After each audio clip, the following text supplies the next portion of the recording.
اس کا بھی تذکرہ قرآن مجید میں موجود ہے. حضرت آدم علیہ السلام کے دیگر واقعات بھی قرآن مجید میں موجود ہیں. جناب آدم علیہ السلام کی تخلیق سے قبل اللہ وحدہ لا شریک نے ملائکہ سے فرمایا کہ اے فرشتو، میں ایک اپنا نائب پیدا کرنے لگا ہوں. انبیاء کرام اللہ کے نائب ہوتے ہیں، یہ بھی ہمیں ذہن میں ہونا چاہیے. کیوں؟ کہ وہ زمین پر خلیفۃ اللہ ہوتے ہیں، وہ اللہ وحدہ لا شریک کے احکام مخلوق کو پہنچاتے ہیں. تو اللہ تعالیٰ نے فرمایا کہ اے فرشتو، میں ایک نائب زمین میں پیدا کرنے لگا ہوں. تو فرشتوں نے عرض کیا مالک، کیا ہم تیری تسبیح تحلیل کے لیے، تیری عبادت کے لیے کافی نہیں ہے کہ تو مزید کسی مخلوق کو پیدا کرے گا؟ وَنَحْنُ نُسَبِّحُ بِحَمْدِكَ وَنُقَدِّسُ لَكَ قَالَ إِنِّي أَعْلَمُ مَا لَا تَعْلَمُونَ. مالک کی طرف سے پیغام آیا، حکم آیا، اے ملائکہ، جو میں جانتا ہوں وہ تم نہیں جانتے. چنانچہ اللہ وحدہ لا شریک نے حضرت آدم علیہ السلام کے جسد اطہر کو تیار کروایا، اور پھر حضرت آدم علیہ السلام کے جسد اطہر جو کہ مٹی سے، کھنکھناتی مٹی سے تیار کیا گیا، اس کے مختلف مرحلے ہیں. پہلے وہ مٹی کیچڑ بنی، کیچڑ گارا بنی، اور پھر ان کا جسد اطہر تیار ہوا، پھر وہ کھنکھناتی مٹی بنی. پھر اللہ وحدہ لا شریک نے حضرت آدم علیہ السلام کے جسم میں روح کو ڈالا. تو جناب حضرت آدم علیہ السلام کی تخلیق مبارکہ ہوئی. سب سے پہلا لفظ جو حضرت آدم علیہ السلام کی زبان پر جاری ہوا وہ تھا کہ آپ نے پڑھا الحمدللہ رب العالمین.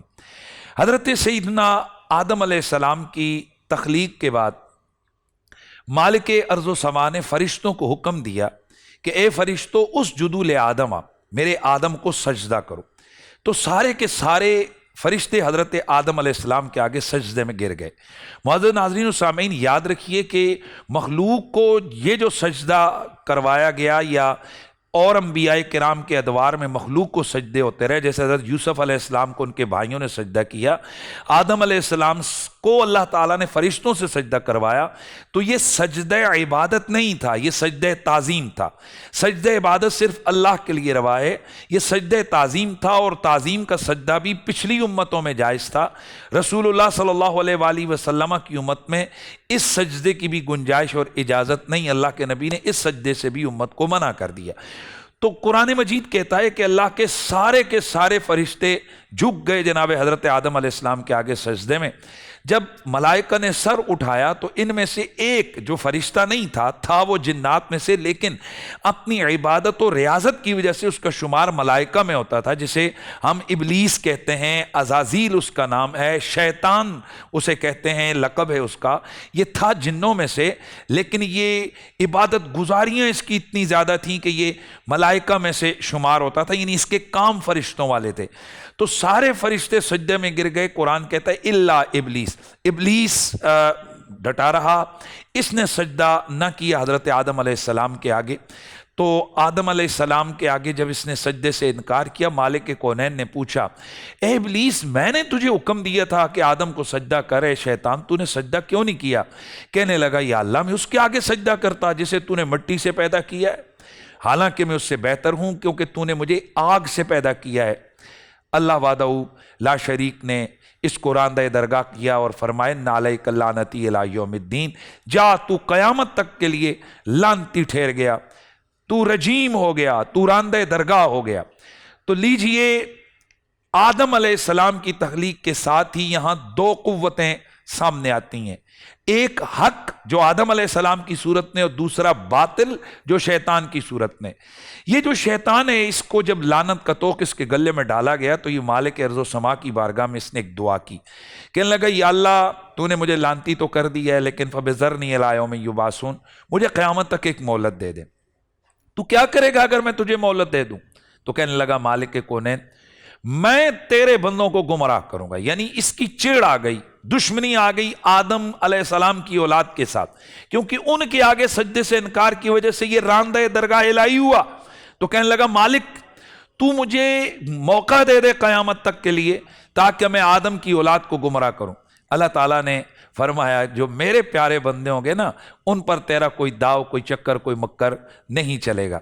چنانچہ اسے مالک کونین نے راندہ درگاہ کیا، اور یہاں سے حق اور باطل دو قوتیں سامنے آتی ہیں.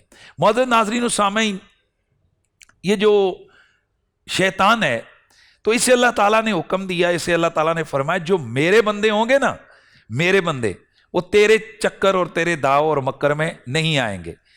اب علماء نے یہاں بڑا پیارا جملہ کا لکھا ہے اور میں اسی جملے پر اپنی گفتگو ختم کرتا ہوں. ہمارا یہ سلسلہ جاری رہے گا انشاءاللہ, ہم اگلے پروگرام میں اس سے آگے ذکر کریں گے, لیکن میں ان جملوں پر میری گفتگو ختم ہوتی ہے کہ اس نے انکار کیا, کہنے لگا گمراہ کروں گا. مالک نے پوچھا کیسے؟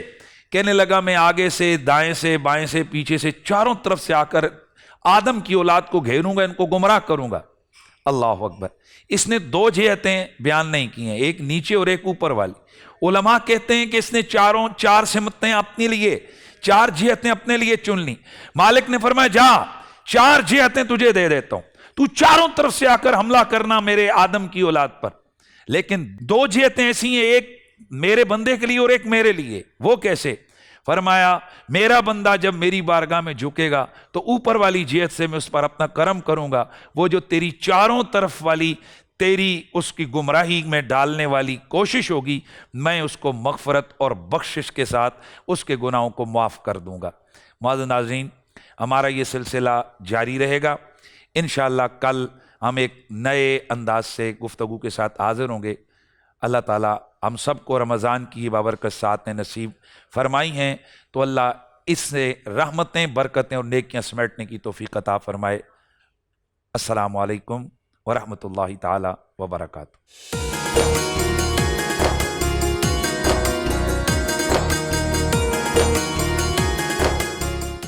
سبحان اللہ, سبحان اللہ, سبحان اللہ. کیا خوبصورت واقعہ. تو خیر اوبویسلی ہمارے جو انبیاء کرام ہیں ان کے اتنے سارے واقعات ہیں. میں کوشش کروں گا کہ آنے والے دنوں میں ہم جتنے زیادہ شیئر کر سکیں وہ بالکل کریں گے آپ کے ساتھ. خوبصورت انداز, خوبصورت بیان آپ لوگوں نے سنا. لیکن ہم جب بریک سے واپس آئیں گے تو یہاں پہ وہی موضوع اور ہمارے جو علماء کرام ہیں ان کی ڈسکشن بہت ضروری ہے زندگی میں چیزوں کو صحیح کرنے کے لیے. چھوٹی چھوٹی کہیں پہ کنفیوژن ہوتی ہے تو وہ دور ہو جاتی ہے. تو جناب ملتے ہیں چھوٹے سے ایک بریک کے بعد.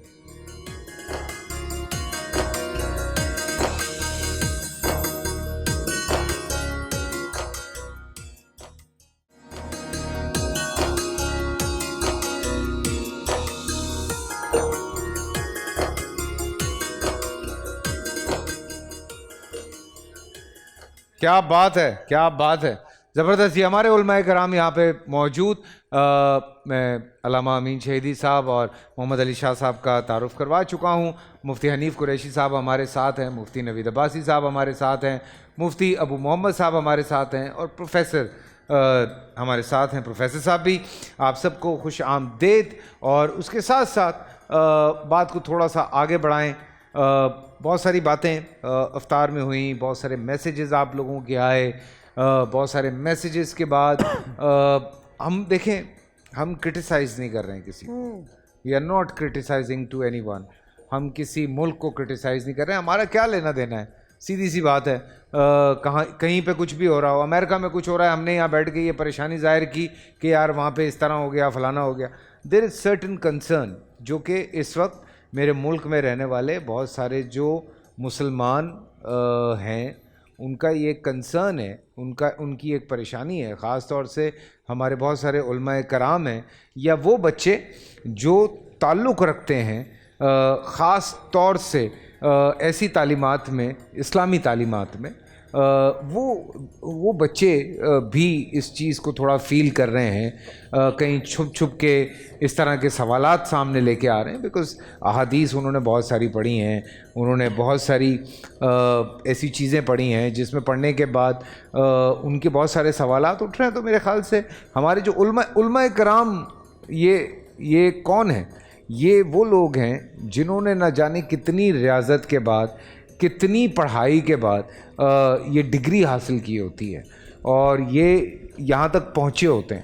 تو اوبیسلی ہم یہ اکثر آپ نے کہتے ہوئے سنا ہوگا کہ ایک بیسٹ ڈاکٹر جو کارڈیولوجسٹ ہو اس کا نمبر آپ کے پاس ہوتا ہے, ایک بیسٹ کوئی ہڈیوں کا ڈاکٹر ہو اس کا نمبر آپ کے پاس ہوتا ہے. سب چھوڑیں یار, آپ کے پاس تو پلمبر اور آپ کے پاس جو گاڑی ٹھیک کرنے والا اس کا بھی نمبر ہوتا ہے. لیکن اگر نہیں ہوتا ہے تو ہر مسئلہ پوچھنے کے لیے آپ کے پاس کسی اچھے پڑھے لکھے مفتی کا نمبر نہیں ہوتا ہے. سو بھیا یہ چیز اپنی زندگی میں ایڈ کیجئے, because there are certain things جن کو جاننا سمجھنا بہت ضروری ہے. اور یہ چھوٹے چھوٹے مسائل ہوتے ہیں, ہمیں مس گائیڈ کیا ہوا ہوتا ہے, سنی سنائی باتیں, کہیں سے گھوم کے کون سی بات آ گئی, کہیں سے گھوم کے کون سی بات آ گئی, اب وہ بات کسی اور کی تھی, وہ بات کسی پہ رکھ کے آپ کو سنا دی. فیس بک پہ آئے دن اشفاق صاحب کے کئی بھی باتیں ہوتی ہیں, وہ حضرت علی کا قول لکھ کے چھاپ دیتے ہیں لوگ. ارے بھائی ذرا ریسرچ کر لیں, تھوڑا دیکھ لیں. ایسے پتہ ہے ایسے نا پرابلم شروع ہو جاتی ہے, کوئی صاحب یہ بڑا مسئلہ ہوتا ہے, اور وہ پھر لوگ سمجھتے ہیں کہ یار یہ سچی بات ہے شاید. تو خدا کے واسطے پہلے تو ان لوگوں کو جو شیئر کر رہے ہیں, اور جو لوگ اس چیز کو نہیں انڈرسٹینڈ کر رہے ہیں, تو ہماری بات یہ چل رہی تھی جو کہ بڑی امپورٹنٹ بات ہے, جو کہ انڈرسٹینڈ کرنے والی بات ہے. دیکھیں ایز پاکستانی ہمیں کوئی کنسرن نہیں ہے کہ کس ملک میں کیا ہو رہا ہے کیا نہیں ہو رہا ہے, لیکن ایز مسلمان یہ ضرور ایک چھوٹا سا مسئلہ ہے کہ جو ہمارا قبلہ ہے وہاں پہ کوئی مسئلہ نہیں ہونا چاہیے. اینڈ ہم یہ آواز اٹھا سکتے ہیں بیکاز ہم اس ملک میں نہیں رہتے ہیں, تو ہم اتنی سی آواز اٹھا سکتے ہیں کہ یہ تھوڑی چیزیں جو ہیں اس کو تھوڑا سیپریٹ کرنا پڑے گا, اس چیز کو انڈرسٹینڈ کرنا پڑے گا. مفتی نوید عباسی صاحب یہاں پہ موجود ہیں, شام میں بات کرنا چاہ رہے تھے, پروفیسر صاحب بھی اور نوید عباسی صاحب بھی, بات ہی نہیں ہو پائی, شاہ صاحب سے بھی بات نہیں ہو پائی. تو یہ بڑا ضروری ہے کہ تھوڑا سا اس بات کو وائنڈ اپ کیا جائے, اس کو اس طرح سے ختم کیا جائے کہ لوگوں کی سمجھ میں بھی بات آ جائے. مفتی صاحب بسم اللہ کیجیے. اس حوالے سے ہم سب کا وقت مفتی نوید عباسی صاحب کا. جی نحمد صلی علی رسولہ الکریم, اما بعد, اعوذ باللہ من الشیطان اللعین الرجیم, بسم اللہ الرحمن الرحیم. کنتم خیر امت اخرجت للناس تأمرون بالمعروف وتنہون عن المنکر. صدق اللہ العظیم. صدق اللہ العظیم. قرآن مجید فرقان حمید نے ہمیں جو خیر الامم قرار دیا ہے, بہترین امت قرار دیا ہے, اس کی علت اور وجہ یہ ہے تأمرون بالمعروف. ہم نیکی کا حکم دیتے ہیں, برائی سے منع کرتے ہیں. اور یہ خاص نہیں ہے کہ ہم نے کعبے میں نیکی کا حکم دینا ہے یا مدینہ منورہ میں دینا ہے, ہم نے کل کائنات میں, کیونکہ نبی رحمت صلی اللہ علیہ وسلم کا جو فریضہ رسالت ہے لیظہرہ علی الدین کلہ, بالکل, تو کائنات کے کسی کونے میں کوئی بستا ہو. اور یہ بات بھی ناظرین ذہن میں رکھیں کہ کعبۃ اللہ پر اگر میرے منہ میں خاک کسی کا قبضہ ہو جائے تو اللہ کی ذات کو کوئی فرق نہیں پڑتا. رسول اللہ صلی اللہ علیہ وآلہ وسلم کے دین پر کوئی حرف نہیں آتا, اس لیے کہ اس کعبہ میں نبی علیہ السلام کی آمد سے پہلے وہ جس کعبہ کی بابت رب نے کہا ان اول بیت وضع للناس للذی ببکۃ مبارکا وہدی للعالمین فیہ آیات بینات, یہ جو اس کی عظمت بیان کی گئی ہے اسی کعبہ میں جس کو حضرت ابراہیم علیہ السلام نے اپنے شہزادے حضرت اسماعیل کے ساتھ بلند کیا, اس کی دیواروں کو, اور اس کے لیے لوگوں کو بلایا. اسی کعبہ میں بعد ازاں 360 بت تھے, بتوں کی پرستش ہوتی تھی. آج تو شاید کم بے حیائی ہے. اب یہ حکمران ڈر رہے ہیں کہ کعبہ کے اندر تو بے حیائی نہیں ہے, لیکن گزارش یہ ہے کہ ننگے ہو کے اسی کعبے کا طواف ہوا ہے. یہیں پر جو ہے نا وہ ننگے بت بنائے گئے ہیں جن کو اللہ نے عذاب جن پر مسلط کیا, نشان عبرت بنایا. کچھ عرصے تک وہ نشان عبرت رہے اور پھر اس کے بعد ان کی پرستش شروع ہو گئی. تو یہ اس سے کیا ہوا, اللہ کی ذات پر کوئی فرق پڑ گیا؟ کیا نبی رحمت صلی اللہ علیہ وسلم جب تشریف فرما ہوئے تو غار حرا میں وہی نازل ہوئی, اقرا بسم ربک الذی خلق. تو نبی علیہ السلام 13 سال مکہ مکرمہ میں رہے. یہ اعلان نبوت کی بات کر رہا ہوں. پہلی زندگی یعنی آپ دیکھیے کہ مکہ والے لڑ رہے ہیں حجر اسود کو رکھنے کے لیے, تو نبی علیہ السلام ان کے جھگڑے ختم کرا رہے ہیں. حضور علیہ السلام صادق و امین ہے. لیکن نبی رحمت صلی اللہ علیہ وسلم جب 13 سال رہتے ہیں تو اس کعبے میں کیا وہ ساری برائیاں نہیں تھی؟ کعبۃ اللہ میں وہ سارے کام نہیں ہوتے تھے, لیکن دین نے اپنا راستہ لیا. اور جب مکہ میں نبی علیہ السلام کا رہنا اور مسلمانوں کا رہنا مشکل کر دیا گیا تو مدینہ طیبہ تشریف لے گئے. پھر نبی علیہ السلام نے مکہ کو فتح کیا, کعبۃ اللہ کو بتوں سے پاک کیا. یہ سارے معاملات ہوئے. تو ایک تو یہ بات ذہن میں رہے, نبی رحمت صلی اللہ علیہ وسلم کا یہ فرمان ہے کہ مدینے کو اجاڑ دیا جائے گا, مدینہ منورہ میں جانور آ جائیں گے, انسان نہیں بچیں گے. یہ سب روایات میں موجود ہے, لیکن اس سے دین پر کوئی فرق پڑنے والا نہیں. ہاں یہ میری آپ کی پوری ملت کی ذمہ داری ہے کہ ہم کہاں کھڑے ہیں، ہم کیا کر رہے ہیں، ہمارا کیا کردار ہے اس باب میں۔ سوچنے کی بات یہ ہے کہ اگر کعبۃ اللہ پر کوئی حرف گیری ہوتی ہے، کوئی حملہ ہوتا ہے، تو مسلمان کیا کرے گا؟ نبی علیہ السلام کے روضہ اطہر پر، مدینہ منورہ پر اگر کوئی ہم دیکھیے، ایک تو ہے شیطان سے حفاظت، جس کی بابت یہاں بات ہو گئی کہ شیطان، دجال، اس طرح کی قوتیں مکہ مکرمہ اور مدینہ طیبہ میں داخل نہیں ہوں گی۔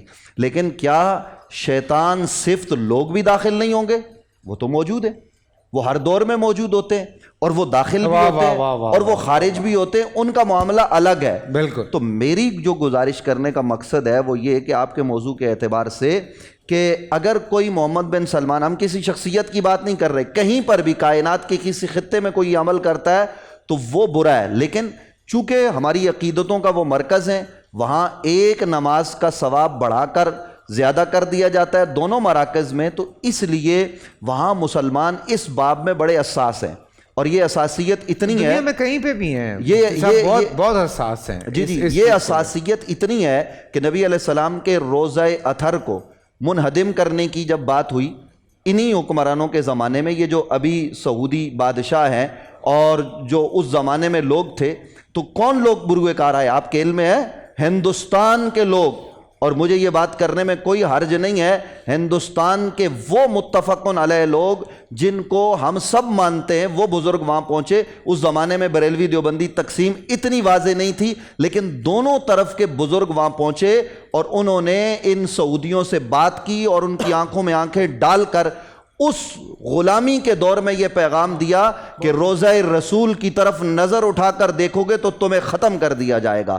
یعنی روضہ اطہر کو ہم اس کو منہدم نہیں ہونے دیں گے، کچھ بھی ہو سکتا ہے۔ اور پھر ہمارے اکابرین نے وہاں کلام کیا۔ تو گزارش کرنے کا مطلب یہ ہے کہ اس وقت جو بے حیائی ہے، جو فحاشی ہے، یہ کہاں سے آئی ہے؟ کل بھی ہم نے یہ گزارش کی، آج بھی میں یہ گزارش کر رہا ہوں کہ جو یہودی ہیں یہ بنیادی طور پر سازشیں بنتے ہیں، اور انہوں نے آج سے یہ کام نہیں شروع کیا، یہ نبی رحمت صلی اللہ علیہ وسلم کے زمانے میں تھے۔ ادھر حضور علیہ السلام کو کیا کہتے ہیں؟ ہم آپ کے ساتھ ہیں، معاہدہ کیا کہ ہم آپ کے ساتھ رہیں گے، کوئی دشمن حملہ کرے گا ہم آپ کے ساتھ کھڑے ہوں گے۔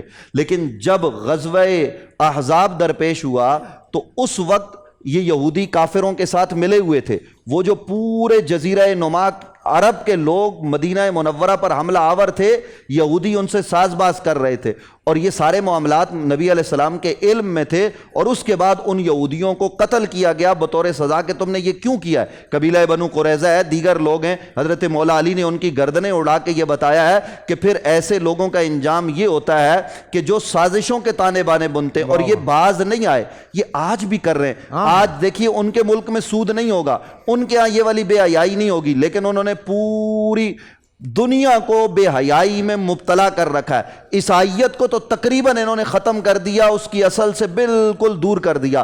اب ان کا جو ہے نا وہ توجہ کا مرکز وہ کون ہے؟ وہ مسلمان ہیں۔ اور کیوں ہیں؟ آپ اس پر توجہ کریں۔ آج آپ اور میں یہ بات تو کر رہے ہیں کہ جناب یہ سعودیہ میں یہ کچھ ہو رہا ہے، سعودیہ سے ہی ان یہودیوں کو نکالا گیا، یعنی سعودیہ مراد حجاز مقدس سے، تو آج یہ یہودی وہاں واپس پلٹنے کی کوشش کر رہے ہیں۔ آج بھی خیبر اپنی اصلی حالت میں کیوں باقی ہے؟ وہ اپنے یعنی دیکھیے صحابہ کرام رضوان اللہ تعالی علیہم اجمعین کے، حضرت عثمان ذی النورین کے جو ان کے مزارات تھے اہل بیت اطہار کے، ان کو تو ختم کر دیا گیا، سید الشہداء حضرت امیر حمزہ، لیکن خیبر اسی طرز پر باقی ہے۔ کیوں؟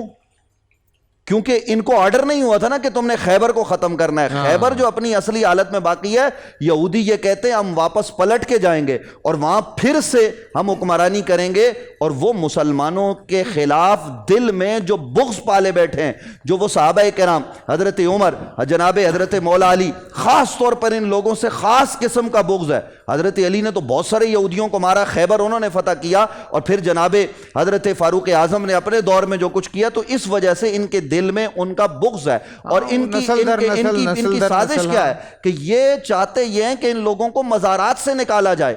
یہ اس لیول کی سازشیں ہو رہی ہیں، اس کو سمجھنے کی ضرورت ہے۔ محمد بن سلمان ہو یا پاکستان کا کوئی وزیر اعظم ہو یا پرویز مشرف جو گزر گیا وہ ہوں، یا اس سے پہلے کے لوگ ہوں، یا دنیا کے کسی خطے کے مسلم حکمران ہوں، جو بک جاتے ہیں اصل میں یہ آپ کے سامنے ریموٹ کی طرح ان کو چلایا جا رہا ہے، ان کا ریموٹ کہیں اور پر ہے. تو اس لیے ان باتوں کو سمجھنے کی ضرورت ہے. ہم اس سے خائف نہیں ہیں، اسلام ختم نہیں ہوگا. جیسے یہاں بات ہوئی ہے حضرت امام مہدی آئیں گے، جناب سیدنا حضرت عیسیٰ علیہ السلام تشریف فرما ہوں گے. اور میں آخری بات یہ کر دوں، ہم یہ جو روزانہ مطالبہ کرتے ہیں نا، کل میں نے بھی بڑی جذباتی باتیں کی کہ حضرت فاروق اعظم کا نظام، حضرت مولا علی کا نظام وہ آ جائے. وہ ان کا نظام کی کوئی مثل تو آ سکتی ہے کائنات میں، جیسے جناب حضرت عمر بن عبدالعزیز، لیکن وہ نظام اسی طور پر، چونکہ وہ لوگ اللہ نے وہی بنائے ہیں، ان جیسا کوئی اور نہیں ہے، لیکن ان کے نقش راہ کو پا کر ہم اپنی آنکھوں کا سرما بنا کے آگے بڑھ سکتے ہیں. تو اس باب میں ہمیں کوشش کرنے کی ضرورت ہے اور نا امید نہیں ہونا چاہیے. امید پر دنیا قائم ہے. انشاءاللہ اسلام کا جھنڈا ساری کائنات میں پھیلے. انشاءاللہ. مجھے دیکھیں ابھی کیا بات دماغ میں آئی آپ کی بات سے. ایک کوئی ایونٹ ہوا تھا، یہ یہودیوں کا کوئی ایونٹ تھا، میرے خیال سے 2 سال ہو گئے یا شاید 3-4 سال ہو گئے امریکہ میں. تو انہوں نے کوئی پلے کارڈ اٹھائے تھے، تو خیبر واز دا لاسٹ چانس. تو یہ یہودیوں نے یہ پلے کارڈ وہاں پہ اٹھائے ہوئے تھے. بٹ اس کے جواب میں فلسطین اور لبنان میں بھی ایک مظاہرہ ہوا تھا، اس میں انہوں نے بینر اٹھایا تھا خیبر یا صہیون جیش محمد سیعود یا اس طرح سے کچھ. ہاں بالکل.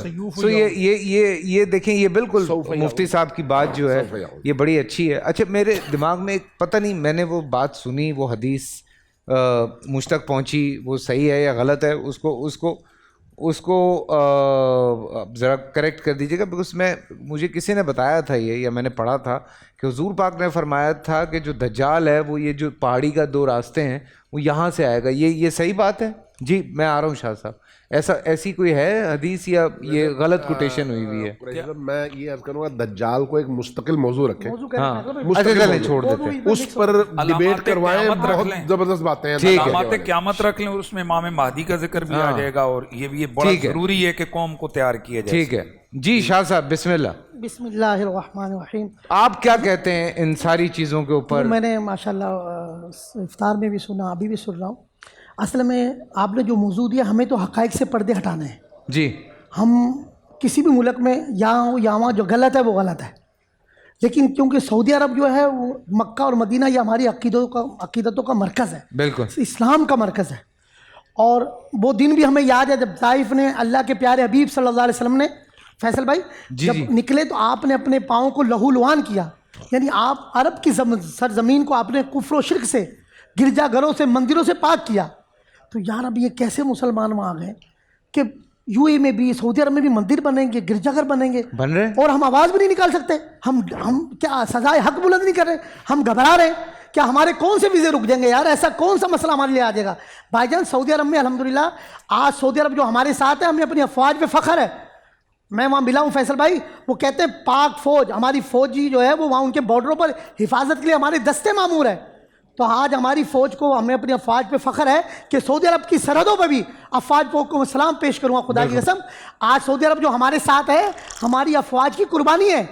میں پاک فوج کو سلام پیش کرتا ہوں کہ وہاں سعودیہ کے بارڈر پر سپاہ ہماری جو فوج ہے سیسا پلائی دیوار بنی ہوئی ہے. آج ہمیں اپنی فوج پہ فخر ہے، ان فوجیوں پر جو پہرا دیتے ہیں. اب آ جائیں، اللہ کے پیارے حبیب صلی اللہ علیہ وسلم نے ایک اشارہ دیا اور پردہ ہٹایا 1400 سال پہلے. فرمایا ویل للعرب، عربوں کے لیے ہلاکت کا اشارہ دیا.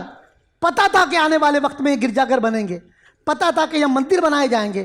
تو سر فاشی اور یعنی اگر کہیں بھی ہوتی ہے، ہر جگہ غلط ہے، مگر سعودی عرب میں ہوگی تو زیادہ غلط ہے. کیوں؟ وہ ہماری عقیدوں کا مرکز ہے.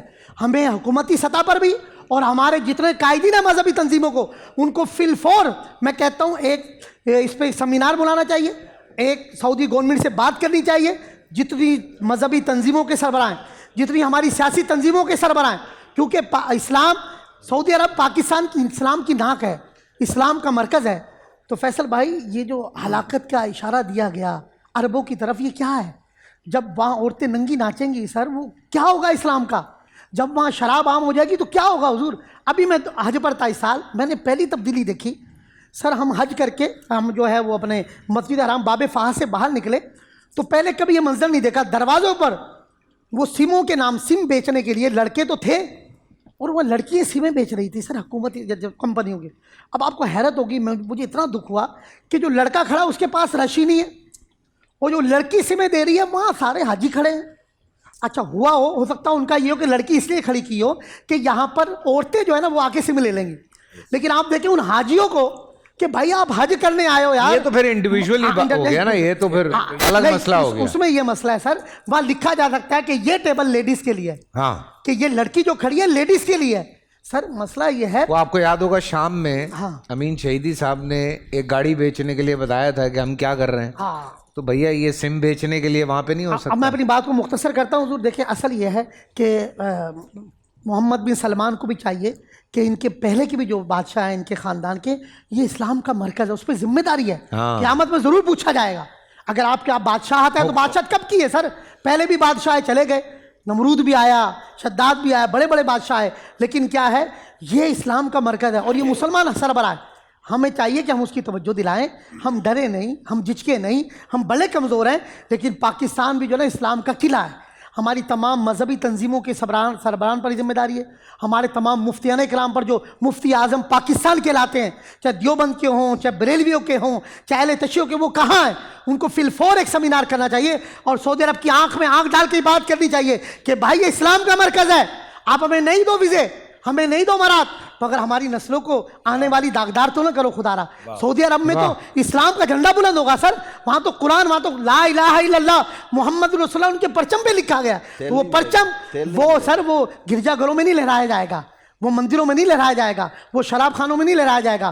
وہ تو اس لیے گزارش ہے, ہمارے علماء کو بھی چاہیے, ہماری حکومت کو بھی چاہیے, آپ کا بھی حق ہے, ہمارا بھی حق ہے. اسی لیے تو پروگرام کر رہا ہوں. جی سر, سب سگا.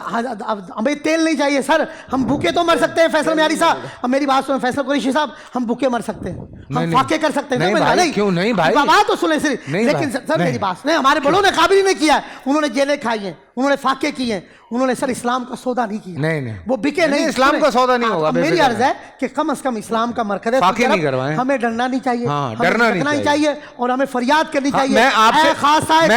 میں آپ سے صرف ایک بات کہوں گا کہ سب سے پہلے آپ نے گھبرانا نہیں ہے. چھوٹا سا بریک سے واپس آتے ہیں, کہیں مت جائیے گا.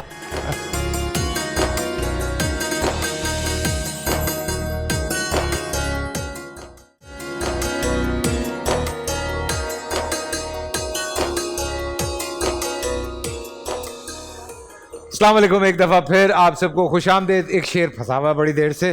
جی بھیا شعر. حضور نہیں, میں یہ کہ دل حقیقت ہے غمزدہ ہے جو سعودی عرب میں ہو رہا ہے, اور ہر اہل ایمان کا ہوگا. جو بھی اہل ایمان ہے ان کو تکلیف ہے, ان کو اذیت ہے. میں کہتا ہوں چاہے دیوبند علماء ہوں, چاہے اہل حدیث علماء ہوں, چاہے اہل تشیع علماء ہوں, چاہے بریلوی علماء ہوں, سب جگہ آگ لگی ہوئی. اس حوالے سے ان کے دل زخمی ہیں کہ سعودی عرب کی زمین پہ یہ نہیں ہونا چاہیے. اس وقت گرجے نہیں بننے چاہیے, وہاں مندر نہیں بننے چاہیے, وہاں بت خانہ نہیں بننے چاہیے. اللہ کے رسول بت خانے وہاں سے پاک کر کے گئے عرب کی سرزمین, چاہے یو اے میں کسی بھی عرب کنٹری میں. ہمیں چاہیے وہ اسلام کا مرکز ہے, وہاں پر قرآن و سنت کی بات ہو, اور وہاں پر علماء کو چاہیے کہ وہ بھی احتجاج صدائے حق بلند کریں. تو میں یہی عرض کروں گا, اللہ کے رسول کی بارگاہ میں استغاثہ کر سکتے ہیں کہ خاصان رسول وقت دعا ہے, امت پہ تیری آ کے عجب وقت پڑا ہے. جو دین بڑی شان سے نکلا تھا وطن سے, افسوس پردیس میں وہ آج غریب الغربا ہے. فریاد ہے کشتی امت کے نگہبان, بیڑا یہ تباہی کے قریب آن لگا ہے. تدبیر کوئی امت کے سنبھلنے کی نہیں اب, ہاں تیری ہی دعا ہے جو مقبول خدا ہے. ہم نیک ہیں یا بد ہیں آخر تو ہے تمہارے, نسبت بڑی اچھی ہے مگر حال برا ہے. دیکھے ہیں یہ دن اپنی ہی غفلت کی بدولت, ارے سچ ہے کہ برے کام کا انجام برا ہے. آواز حق بلند کریں, نکلیں, اذان حق دیں, اور سب حسینی بنے, امام علی مقام کے نقش قدم پر چلتے ہوئے آواز حق کو بلند کریں. سبحان اللہ, سبحان اللہ, سبحان اللہ. کہیں اور نہ نکل جائیں شاہ صاحب لوگ. نہیں وہ کہیں نکلتے ہیں, نہیں وہ خان صاحب کے جلسے پہ چلے جاتے ہیں. دیکھیں حضرت خان صاحب کو بھی چاہیے کہ اس وقت میں حضرت آپ کی بات, تمام حکمرانوں کو چاہیے حضرت, یہ رمضان ہے, خدا را کوئی کلپ نماز کا بھی لے کے آئیں, کوئی افطار سحر کا بھی لے کے آئیں, کوئی خان صاحب یہ سارے حکمران قرآن پڑھتے بھی نظر آئیں. مسجدوں کے کلپ بھی چاہیے, آپ تراویح کہاں پڑھ رہے ہیں, آپ نماز کہاں پڑھ رہے ہیں. یہ رمضان آ گیا, خدا را حکمرانوں کو کوئی بتا دے کہ خدا را رمضان آ گیا ہے, سال میں ایک بار رمضان آتا ہے, مسجدوں میں بھی نظر آ جائیں.